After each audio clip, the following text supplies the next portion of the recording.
पक्कै पनि रिकभरिङ बर्थडेको मिठो र गुलियो केक त खानुभएको होला होइन। यसले तपाईँहरूलाई पुनः नशारहित भएर अगाडि बढ्नको लागि सन्देश प्रदान गरिएको कुराहरू हो। हामी सबै मानिसहरू, व्यक्तिहरू एउटा नशाको दलदलमा फँसेको कारणले, कुलतमा फँसेको कारणले, हाम्रो बानी बेहोराहरू खस्किएको कारणले गर्दाखेरि आजको दिन हामी उपचार लिन बाध्य भएका छौँ। र यस्तो एउटा साझा फुलबारी जुन उपचार केन्द्र छ, रिहाबिलिटेसन सेन्टर छ, त्यो अन्त कतै मिल्दैन जस्तो लाग्छ मलाई। किनकि हामी हरेक कुराबाट तिरस्कृत भएर हामीले कतै पनि यस्तो एउटा साझा ठाउँ पाएका थिएनौँ जसले आफूले नै आफूलाई चिन्ने र बुझ्ने, आफ्ना हिजो विगतमा गरिएका गल्तीहरूबाट केही लेसन लिने ठाउँ भनेको उपचार केन्द्र नै हुने गर्दछ। त्यो तपाईँ हामी सबैले यसलाई महसुस गर्दै आइरहेका छौँ। र विगतमा सबैले केही न केही कमी कमजोरीहरू गरियो होइन। नशाको दलदलमा फसेर नशा खाएर एउटा हाम्रो मानसिक सोचलाई नै बिस्तारै गुमाउँदै गइरहेका थियौँ। आर्थिक क्षति, शारीरिक क्षति, पारिवारिक सम्बन्धका कुराहरूदेखि लिएर यी यावत कुराहरूबाट चाहिँ हामी बिस्तारै अलगिँदै थियौँ क्या। हामी चाहिँ थाहै नपाइकन चाहिँ हामी त्यो कुराबाट टाढा टाढा भाग्दै थियौँ। वास्तवमा भनियो भने जिन्दगी जिउनलाई सङ्घर्ष गर्नुपर्छ हो। त्यही सङ्घर्ष गर्न नसकेको कारणले गर्दाखेरि हामी चाहिँ नशालाई सहारा लिएर चाहिँ जिन्दगीबाट स्केप हुने तरिकाले अगाडि बढिरहेका थियौँ। जिन्दगीबाट भाग्दै मृत्युको मुखतिर अगाडि बढ्दै थियौँ। पक्कै पनि तपाईँहरू सबै फेलो ब्रदरहरूलाई चाहिँ स्मरण भएकै कुरा होला होइन। हिजोको दिनमा तपाईँहरू खाना खान सक्नुहुन्थेन, निदाउन सक्नुहुन्थेन होइन। 2-4 जना मानिसहरूको बिचमा गएर तपाईँहरूले आफ्नो कुराहरू राख्न सक्नुहुन्थेन। भनिसकेपछि पक्कै पनि यिनै कुराको कारणले गर्दाखेरि, यही नशाकै कारणले गर्दाखेरि हाम्रो सेल्फ स्टिम चाहिँ, हाम्रो आत्मबल चाहिँ कमजोर हुँदै गइरहेको थियो। हामी नजर झुकाएर हिँड्न थालिसकेका थियौँ ताकि मलाई कसैले पनि देखेको छैन, म आफ्नो वयमा हिँडिरहेको छु, मैले नदेखेपछि अरूले पनि मलाई देखे छैन भन्ने तरिकाले चाहिँ हामी अगाडि बढिरहेका थियौँ।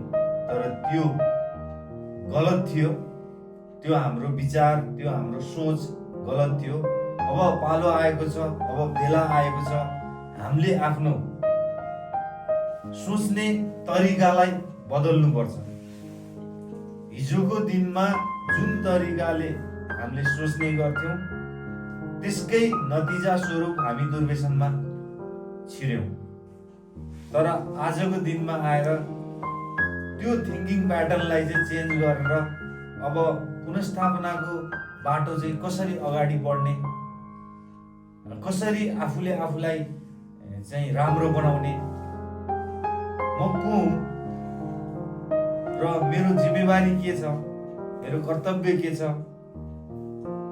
नियम र अनुशासनमा चल्नुपर्छ। नियम र अनुशासन भनेको हाम्रो घरमा पनि हुने कुराहरू हो, मात्र त्यसलाई हामीले उल्लङ्घन गरेको हो, तोडेको हो। आजको दिनमा फेरि पनि हामीले आफू अनुशासित भएर सभ्य तरिकाले भव्य तरिकाले हामी अगाडि बढ्ने सङ्कल्प गरेका छौँ। पक्कै पनि आशा छ यस कार्यक्रमले हामीलाई भोलिको दिनमा आउने दिनमा उठाउनको लागि हाम्रो पाइला सार्नको लागि मद्दत गर्नेछ। पक्कै पनि जे जसरी जस्तो तरिकाले हिजोको दिनमा बिग्रिए तापनि अब बारम्बार त्यही तरिकाले चल्नुभन्दा अब त्यो चिजबाट टाढा भएर पुनर्स्थापनाको बाटोमा चाहिँ अगाडि बढ्न हामी सक्यौँ भने पक्कै पनि आगामी दिनहरू हाम्रो राम्रै हुनेछ। सम्बन्धहरू पनि सुदृढ हुँदै जानेछ। शरीरमा लागिसकेको रोगहरू पनि कमसेकम त्यतिमै रोक्न सकिए तापनि हाम्रो जीवन अलि लामो समयसम्म टिक्नेछ। राम्रो सोच आउनेछ, राम्रो विचार आउनेछ।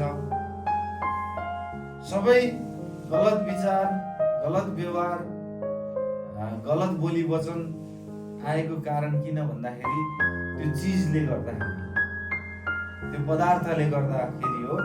त्यो जब हाम्रो शरीरमा छिर्छ त्यसपछि त्यसले हामीलाई चलाउन थाल्छ। हिजोको दिनमा तपाईँहरूले भन्नुभएको थियो होला नसा मैले खाने हो, नसाले मलाई खाने होइन भन्ने तरिकाले सुरु गर्नुभयो होला। तर बिस्तारै नसाले हामीलाई नै खाइदिइसकेको हामीलाई पत्तै भएन।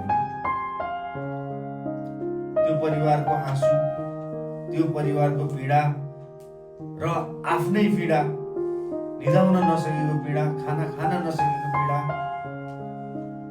समाजको अगाडि शिर निहुराएर हिँडेको पीडा अहिले त तपाईँहरूले झलझल्ती त स्मरण गर्न सक्नुहुन्छ। आजको दिन खाना खान सकेको छौँ, निदाउन सकेको छौँ, 4-5 जना 5-10 जनाको समूहको बिचमा गएर राम्रा कुराहरू बोल्न सकेका छौँ भनिसकेपछि पक्कै पनि तपाईँ नसा रहित भएको कारणले गर्दाखेरि नै तपाईँले यो गर्न सक्नुभएको। अपर्च्युनिटीहरू फेरि पनि जीवनमा घुमेर आउँछ के, फर्केर आउँछ। तपाईँहरूको जीवनमा, मेरो जीवनमा, सम्पूर्णको जीवनमा फर्केर आउँछ। बस त्यसलाई चिन्न सक्नु पर्यो। चिन्ने कसरी? नसा रहित भएर चिन्ने के। नसाको तालमा बसेर तपाईँसँग आउने अपर्च्युनिटी चाहिँ तपाईँले चिन्न सक्नुहुन्न र त्यसलाई ग्र्याब पनि गर्न सक्नुहुन्न। भनिसकेपछि त्यसलाई चिन्न र ग्र्याब गर्नको लागि के हुनुपर्छ भन्दा नसा रहित हुनुपर्छ। जिन्दगी लामो छ, सङ्घर्ष गर्नु छ। जिन्दगी कतिको सुन्दर छ र कतिको स्ट्रगल छ, कतिको रमणीय छ, कतिको दुःख छ, कतिको सुख छ, त्यसलाई जिएर त हेर अनि मात्र थाहा हुन्छ। जिउनको जिन्दगीको स्ट्रगलसँग जिउनको डरले, सङ्घर्ष गर्नको डरले चाहिँ नसा खायो अनि एकतिर गएर बस्दियो। आफ्नो जिम्मेवारी बोध छैन, केही छैन होइन। छोराले छोराको कर्तव्य निभाउन सके छैन, बाउले बाउको कर्तव्य निभाउन सके छैन, श्रीमानले श्रीमानको कर्तव्य निभाउन सके छैन, दाजुभाइले दाजुभाइको कर्तव्य निभाउन सकेको छैन भनिसकेपछि के हो? आर्थिक हिनामिना साथसाथै तपाईँको हरेक पाटोलाई यसले के गर्छ भन्दा तहस नहस बनाउँछ। त्यही भएर सोच्नुहोस्, अझै पनि मौका छ, केही बिग्रिएको छैन, अझै पनि उठ्ने कोसिस गर्नुहोस्। हिँड्ने मानिस लड्छ, तर लडेर बस्नु राम्रो होइन कि उठेर हिँड्न कोसिस गर्नु। हेलो ब्रदरहरूको हातमा हात, साथमा साथ, सेन्टरको सपोर्ट, प्रोग्रामको एउटा विश्वास, यी सबै कुराहरूले चाहिँ हामीलाई यस्तो तरिकाले हात दिएको छ कि